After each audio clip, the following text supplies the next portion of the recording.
In your book, your recent book, Government Gangsters, you include an appendix with a list of names that people have referred to as an enemies list.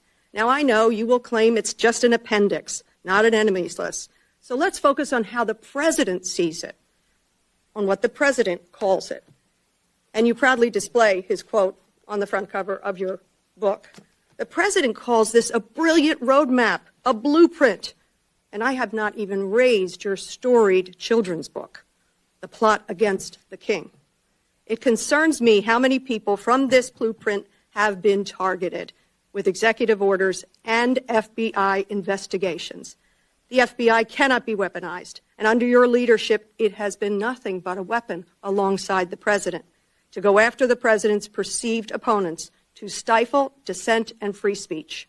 A few weeks ago, as we saw through a social media post that you quickly deleted, the FBI arrested a judge in Wisconsin for correctly asking ICE officials if they had a judicial warrant instead of an administrative warrant, which they did not have.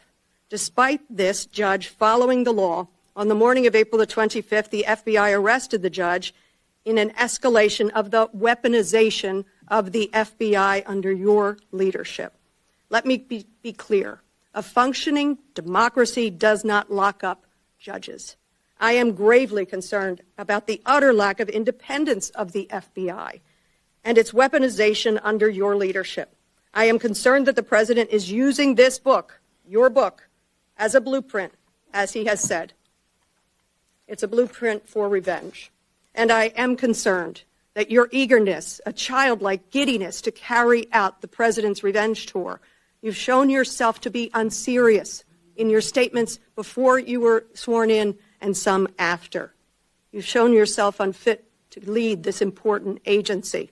I was an impeachment manager for President Trump's second impeachment. It was a sad, solemn duty.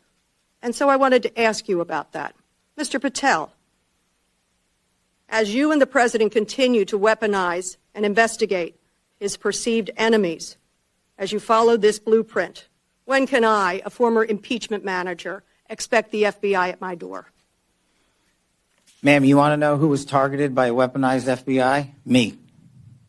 You want to know how and why? Well, you want to know what I'm doing to fix it? That. Let me move on. Well, you should read the book because there's no enemies list on that book. So there are people that violated their constitutional obligations and their duties to the American people, and they were rightly called out. And you should give that book to every one of your constituents so they can read about it. I won't be doing that. That's their loss. During your Senate confirmation hearings, you repeatedly denied having any involvement as a private citizen in the firing of FBI officials who engaged in the prosecution against January 6 insurrectionists, the violent rioters who beat and killed Capitol police officers, and whom you referred to as political prisoners. Since then, multiple whistleblowers have come forward, and we know that you likely committed perjury.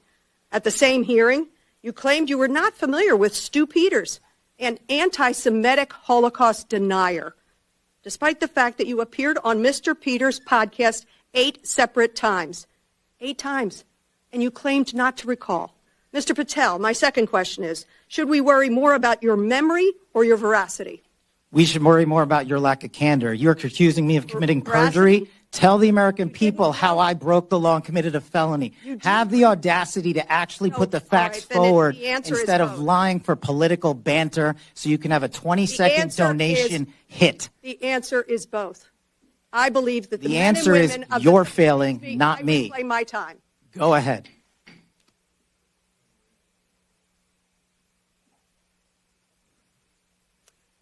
Mr. Patel, I believe that the members of the FBI, and I know many of them, many retired, 38,000 people, as you say, it's a little less than that now, deserve the very best, deserve extraordinary independence, deserve freedom from the fears of being investigated, the freedom of coming forward to make sure they're doing their job.